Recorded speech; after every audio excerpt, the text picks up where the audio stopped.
첫 번째 이슈 저격수 박상희 샤론 정신건강연구소 소장 나오셨습니다. 안녕하세요. 안녕하세요.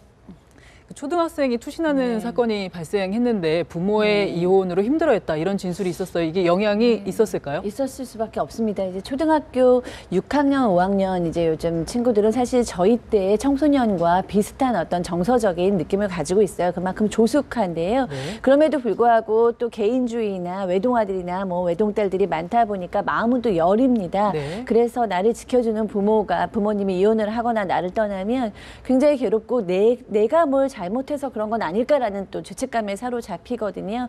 그런데 엄마 아빠가 또 바쁠 경우에는 더 정서적으로 취약하다 보니까 이 소녀가 그 가정에 엄마 아빠 이혼으로 인해서 굉장히 충격을 받았고 우울해졌고 그 우울감을 또 주변에서 잘 발견을 못하면서 이런 좀 극단적인 선택을 한 것이 아닌가 안타깝게 생각이 드네요. 정말 안타까운 사건이에요.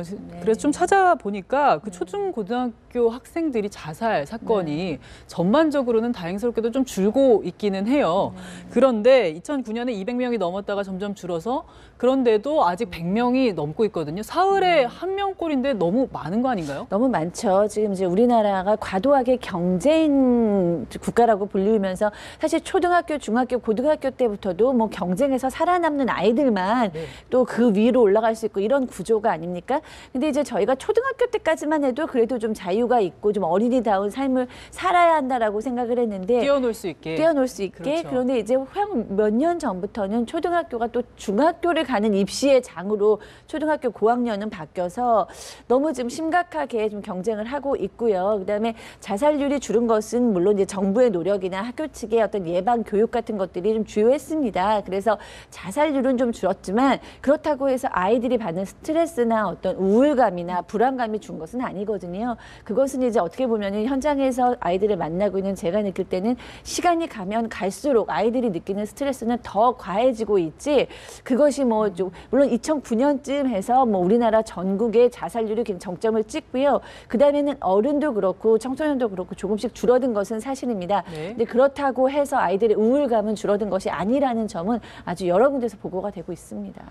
이 원인들에 대해서 저도 아이들이 아마 성적 때문에 제일 힘들지 않을까, 이 경쟁이 제일 힘들지 않을까 이런 생각했는데 1위가 자살 원인이라는 게 가정 불화, 가정 문제가 제일 컸어요. 2위가 성적이고 1위가 가정 문제였는데 아이들이 이게 스트레스 요인이 굉장히 큰가 보죠. 그러니까 이제 가정 문제하고 청소년 문제가 좀 왔다 갔다 합니다. 사실 청소년 중고등학교 같은 경우에는 학업 비관이 조금 더 중요한 이슈로 떠오르는데요. 또 초등학교라던가 이제 중학교에서도 가정 문제 역시 학업 이 성적 비관으로 좀 비슷할 정도로 굉장히 중요한 문제로 옵니다. 그렇기 때문에 사실은 아이들이 정서적으로 건강하고 자신감이 있으면 과한 어떤 그런 경쟁 입시 제도 안에서도 그것을 좀 이겨나가려고 노력을 하고 가족한테 의지를 하면서 그 스트레스를 감당을 하는데 사실은 뭐 엄마 아빠 다 일하러 가고 형제들도 별로 없고 혼자서 그 스트레스와 외로움을 감당하다 보면 아이들이 이런 극단적인 선택을 하는 것이죠. 그래서 뭐 가정 문제 따로 성적 문제 따로, 뭐 사회 문제 따로 이렇게 보기엔 좀 어려울 것 같고요. 모든 것들이 요즘 우리 아이들에게 2015년 대한민국 어린이와 청소년에게는 너무 좀 버겁다라는 생각이 들고요. 아이들의 성적, 뭐 그리고 너희들의 뭐 감정 그 정도도 못 이겨내. 옛날에는 너무 강했는데 너는 약해 빠졌어. 뭐 이런 식의 요즘 아이들이 이해하지 못하는 특성을 이해하지 못하는 것보다는 세심하게 아이들을 좀 관찰을 해서 이 아이가 요즘 좀 많이 풀이 죽어 있진 않은지 눈 맞춤을 잘 못하진 않는지 이런 좀 가정적인 관찰과 배려가 어느 때보다도 좀 필요한 것 같습니다. 최근에 서울대생 자살도 있었어요. 그 성적이 굉장히 좋고 과학고 나와서 이렇게 장학금도 받고 이제 서울대 다니는 학생이었는데 이 학생 자살 얘기가 들려오면서 유서에다가 수저 색깔이 중요하더라. 이렇게 미래에 대해서 체념하는 부분들이 있는 걸까요? 사실 그 기사를 봤을 때 저도 좀 당황을 하기는 했어요. 왜냐하면 사실은 서울대생이라는 것만으로도 어떻게 보면 우리가 얘기하는 금수저로 갈 수 있는 일반적으로 생각해서는 그렇죠. 많이 이제 좀 기회가 많이 있었다. 그리고 가정 상황이 나쁜 학생도 아니었어요. 근데 중요한 것은 본인이 상대적 박탈감을 심하게 느꼈다라는 것이 중요한 거죠. 그러니까 객관적인 이유보다는 우울증이라는 것든가 자살할 때는 그 사람이 그만큼 괴로울 만큼의 본인의 해석에는 그것이 못 견딜 만한 것이라는 거죠. 주관적인 느낌. 주관적인 느낌인데 그것이 뭐 약하다 이렇게 봐서는 안 되고요. 누구나 다 자기가 취약한 점은 다르니까요. 근데 이제 그분 같은 경우에는 내가 뭐 뇌는 전두엽이 금으로 된 전두엽인 것처럼 나는 머리가 좋았는데 나의 상황을 결정하는 것은 뇌가 아닌 수저였다라고 얘기를 합니다. 사실 이거는 우리나라의 현재 사회 상황에 굉장히 심각한 하나의 저는 이슈라고 생각을 하고 현상이라고 생각을 합니다. 네. 뭐 수저로 인간의 어떤 삶이 결정된다는 거, 이 땅의 20대, 30대들이 느끼는 그 절망감을 잘 표현해 주는 것이라고 생각을 하는데요. 네. 어쨌든 부모의 환경, 경제적인 척도가 그 사람의 미래를 지배할 것이라는 그 절망감이 팽배해 있는 사회, 이 안에서 이 젊은이들이 선택하는 것이 자살이라면 그것은 굉장히 좀 어른들이 책임이 있고 이것을 어떻게든지 시정을 해나가야 되는 것이 아닌가라는 생각을 개인적으로 하고 있습니다.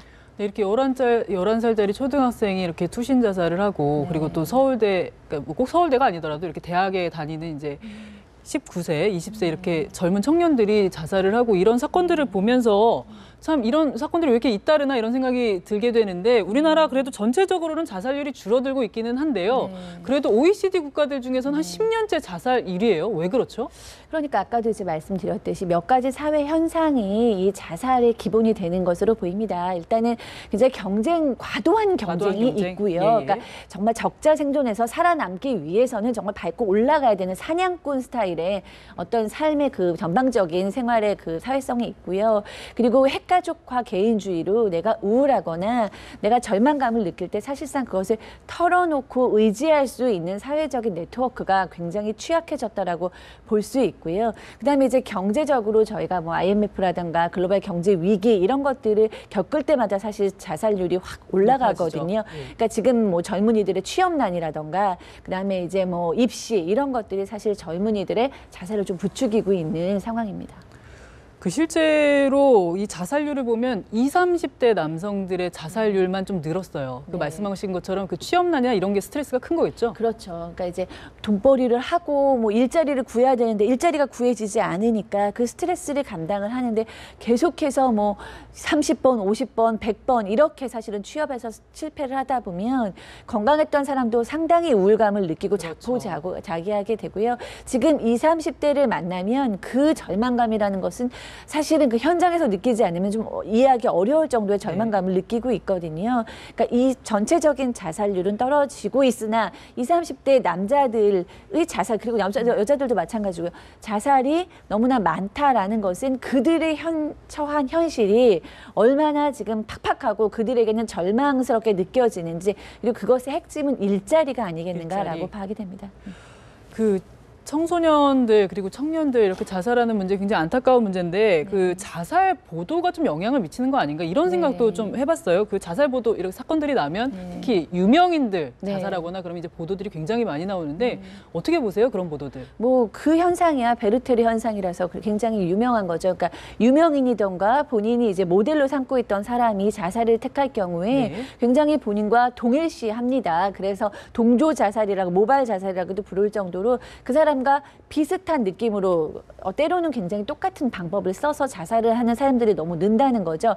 실제로 뭐 홍콩 스타였던 장국영 씨라던가 우리나라 스타였던 최진실 씨가 자살을 했을 경우에 너무나 많은 거의 1000명에 가까운 사람이 따라서 자살했다라는 보도도 있을 정도니까 뭐 네. 그것의 영향력은 당연히 알려져 있고요. 이런데 언론이 굉장히 중요한 역할을 합니다. 그러니까 이제 뭐 너무나 대중들이 관심 있는 사람의 자살이다 보니까 언론에서 대서특필할 수밖에 없고 뭐 헤드라인으로 다룰 수밖에 없는데 그럴 때마다 아 저렇게 저런 사람도 자살하는데 내가 왜 살아있어야 되나? 난 나의 우상이 죽었는데 나도 죽어야 되지 않을까? 이런 생각이 들고요. 극단적으로 생각하는군요. 그렇죠. 그리고 절대 미화해서는 안 됨에도 불구하고 또 망자에 대한 그리움 때문에 이게 미화되는 경우도 있거든요. 그렇죠. 그러면은 그 뭐 누구 자살 이런 단어가 하나 나올 때마다 사실 자살률은 올라가는 것입니다. 그래서 언론에서는 자살이란 말을 최소화해야 하고요. 절대 구체적이거나 사진을 보여준다거나 방법을 설명해 준다거나 이런 걸 좀 안 해주시는 것이 사실은 영향을 덜 받게 하는 그 방법이라고 보입니다.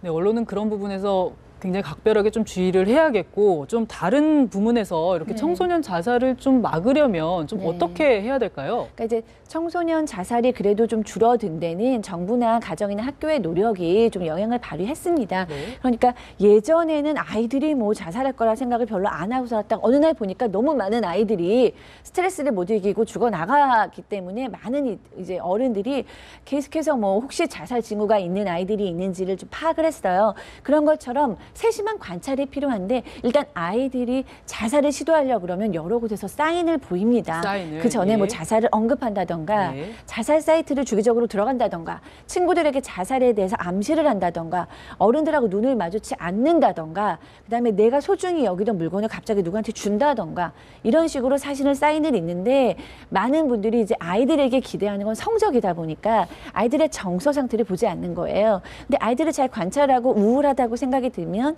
우울증이 무서운 건 자살하고 연결이 되기 때문이거든요. 네. 아이들이 우울하면 그냥 그때 그러고 지나갈 거야가 아니라 이 아이한테 정말 굉장히 최고의 관심이 필요하구나. 아이랑 얘기를 하셔야 되고 성적 그 문제 증상만을 보는 것이 아니라 왜 이렇게 됐는지 원인을 좀 봐야 되는 거죠. 왜 이렇게 우울한지 그 원인에 대해서 같이 얘기하고 경청해주고 그리고 너무나 뭐 많이 들으셔서 감동이 없으실지 모르지만 아이에게 구체적으로 칭찬해주고 또 굉장히 쉽지만 잘 안 하시는 스킨십 이런 것들이 아이의 마음을 녹이기 때문에 네. 이렇게 아이에게 관심을 가지고 아이에게 노력을 해주는 어른들의 관심 이것만큼 사실은 필요한 것이 없다고 보겠죠.